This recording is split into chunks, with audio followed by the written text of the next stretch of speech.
کچھ دیر تذبذب اور پریشانی کی حالت میں کھڑے رہنے کے بعد وہ آہستہ آہستہ قدم اٹھاتا ہوا چل دیا، لیکن تھوڑی ہی دور گیا تھا کہ اسے کسی کی آواز سنائی دی، ٹھہریے۔ وہ رک گیا۔ سمیرا بھاگتی ہوئی آگے بڑھی اور ہامتے ہوئے بولی، میرا خیال تھا کہ آپ جا چکے ہوں گے۔ آج نعمان کو بخار ہے اور ابا جان اس کے پاس بیٹھے ہوئے تھے۔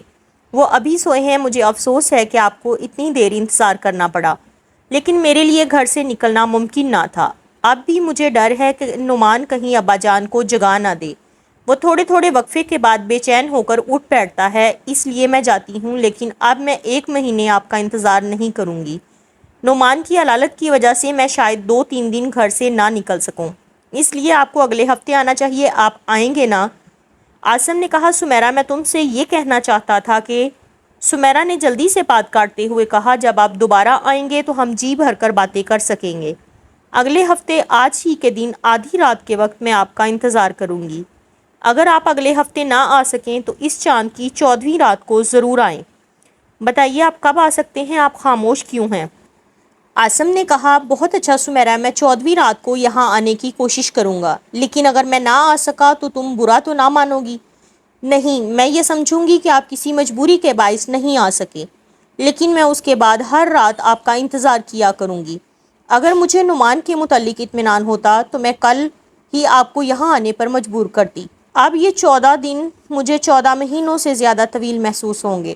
عاصم نے کہا، لیکن چاندنی رات میں ہمارے لیے یہ ٹیلہ محفوظ نہیں ہوگا۔ اگر کوئی اس طرف آ گیا تو ہمیں دور سے دیکھ لے گا۔ یہ جگہ بالکل اجاڑ ہے، ہمارا گھر بستی کے آخری سرے پر ہے۔ رات کے وقت اس طرف کوئی نہیں آتا، پھر بھی ہمیں احتیاط کرنی چاہیے۔ دیکھیے، چاند کی روشنی میں ہمارا باغ زیادہ محفوظ ہوگا۔ میں ادھر سے دائیں طرف باغ کے کونے میں آپ کا انتظار کروں گی۔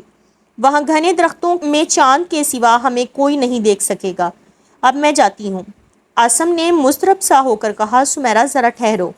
وہ رک گئی تو عاصم نے ایک ثانیہ توقف کے بعد کہا، تم نے یہ کہا تھا کہ ہم ابھی تک ایک دوسرے کو دن کی روشنی میں نہیں دیکھ سکے۔ سنو، اگر کل طلوع آفتاب کے وقت تم اس ٹیلے کے دوسری طرف آ سکو تو میں گھوڑے پر سوار ہو کر ادھر سے گزرنے کی کوشش کروں گا، لیکن اگر آپ نہ آئے تو میں غروب آفتاب تک وہیں بیٹھی رہوں گی۔ میں ضرور آؤں گا۔ سمیرا وہاں سے چل پڑی۔ چند قدم اٹھانے کے بعد وہ رکی، ایک ثانیہ مڑ کر دیکھنے کے بعد بھاگتی ہوئی درختوں میں روپوش ہو گئی۔ عاصم کچھ دیر بے حس و حرکت کھڑا رہا اور پھر ایک لمبی سانس لینے کے بعد اپنے گھر کی طرف چل دیا۔ اسے اس بات کا احساس ضرور تھا کہ وہ اپنے فیصلے پر قائم نہیں رہ سکا، لیکن وہ کسی پریشانی یا اضطراب کی بجائے ایک طرح کا سکون اور اطمینان محسوس کر رہا تھا۔ وہ اپنے دل میں کہہ رہا تھا، یہ اچھا ہوا کہ مجھے اس سے بات کرنے کا موقع نہیں ملا۔ اتنی مختصر سی ملاقات میں میں اسے کس طرح تمام باتیں سمجھا سکتا تھا۔ اس کے آنسو پونچھنے، تسلی دینے اور حال اور مستقبل کی ہولناکیوں کے متعلق اسے اپنا ہم خیال بنانے کے لیے وقت کی ضرورت تھی۔ لیکن کیا یہ درست ہے کہ اگر آج مجھے اس کے ساتھ اطمینان سے باتیں کرنے کا موقع مل جاتا تو ہماری یہ آخری ملاقات ہوتی؟ عاصم اپنے دل کی گہرائیوں میں اس سوال کا جواب تلاش کر رہا تھا، اور اسے ایسا محسوس ہوتا تھا کہ ایک بے پناہ قوت کے سامنے اس کے ذہنی حصار کی تمام بنیادیں مسمار ہو رہی ہیں، اور وہ ایک ایسی چیز سے نجات حاصل کرنے کے لیے کوشش کر رہا ہے جو اس کی روح کی گہرائیوں میں اتر چکی ہے۔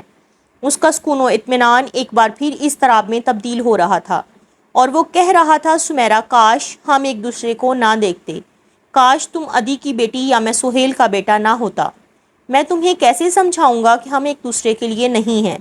میں اپنے آپ کو بھی یہ کیسے سمجھا سکتا ہوں کہ میں نے جس راستے پر قدم اٹھایا ہے وہ سمیرا کے گھر کی 4 دیواری کے باہر ہی ختم ہو جاتا ہے، اس سے آگے اس کی کوئی منزل نہیں۔ ہم کس قدر مجبور اور بے بس ہیں، ہم کتنے نادان اور بے وقوف ہیں۔ نہیں نہیں سمیرا، مجھے ایک نہ ایک دن ہمت سے کام لینا پڑے گا۔ اگر اگلی ملاقات پر نہیں تو اس سے اگلی ملاقات پر مجھے اپنے دل پر جبر کر کے تم سے یہ کہنا پڑے گا کہ ہم نے جو خواب دیکھے ہیں ان کی کوئی تعبیر نہیں، ہم نے امیدوں کے جو محل تعمیر کیے ہیں ان کی کوئی بنیاد نہیں، ہمارے مقدر میں محرومی اور بدنصیبی کے سوا کچھ نہیں۔ پھر ہم اس دن کا انتظار کیوں کریں جب زمانے کے بے رحم ہاتھ ہمیں زبردستی ایک دوسرے سے جدا کر دیں؟ ہم اپنے اپنے خاندان اور قبیلوں کو یہ موقع کیوں دیں کہ وہ تلواریں سونت کر ہمارے درمیان کھڑے ہو جائیں؟ ہم ایک تاریک اور خطرناک راستے پر اتنی دور تک کیوں چلے جائیں کہ ہمارے لیے مڑ کر دیکھنا بھی مشکل ہو جائے؟ سمیرا، میری سمیرا، مجھ سے وعدہ کرو کہ تم ہمت سے کام لوگی، تم آنسو نہیں بہاؤ گی۔ میں اپنے انجام سے نہیں ڈرتا، لیکن میں تمہیں ان راستوں پر نہیں لے جاؤں گا جو کانٹوں سے بھرے ہیں۔ تم ایک عورت ہو اور تمہارے علائم و مصائب میرے لیے ناقابل برداشت ہوں گے۔ گھر میں اپنے بستر پر لیٹتے وقت عاصم کو صبح کی ملاقات کا واقعہ یاد آیا اور وہ دیر تک کروٹیں بدلتا رہا۔ اور پھر اگلے دن طلوع آفتاب کے وقت عاصم نے ٹیلے کے قریب اپنا گھوڑا روکا۔ اسے اچانک یہ محسوس ہوا کہ اس کی دنیا کی ساری دل فریبی، رعنائی اور دلکشی سمٹ کر سمیرا کے وجود میں آ گئی ہے۔ وہ اس کے سامنے چند لمحات سے زیادہ نہ رک سکا، لیکن یہ چند لمحات اس کے شعور و احساس کی ساری وسعتوں کو اپنی آغوش میں لے چکے تھے۔ سمیرا کے چہرے پر امید کی روشنی، ہونٹوں پر زندگی کی مسکراہٹیں اور آنکھوں میں محبت کی التجائیں تھیں، اور اس روشنی، ان مسکراہٹوں اور ان التجاؤں کے سامنے اسے اپنے ماضی کے علائم و مصائب، حال کی الجھنیں اور مستقبل کے خدشات بے حقیقت محسوس ہو رہے تھے۔ انہوں نے دبی زبان سے ایک دوسرے کا نام لیا اور ان کی خاموش دنیا نغموں سے لبریز ہو گئی۔ سمیرا نے کہا، عاصم، اب آپ چلے جائیں، اور اس کے ساتھ ہی اس کی خوبصورت آنکھیں آنسوؤں سے جھلک اٹھیں۔ عاصم نے ایسا محسوس کیا کہ کسی نے اسے جھنجھوڑ کر خواب سے بیدار کر دیا ہے۔ اس نے ادھر ادھر دیکھا اور گھوڑے کو ایڑ لگا دی۔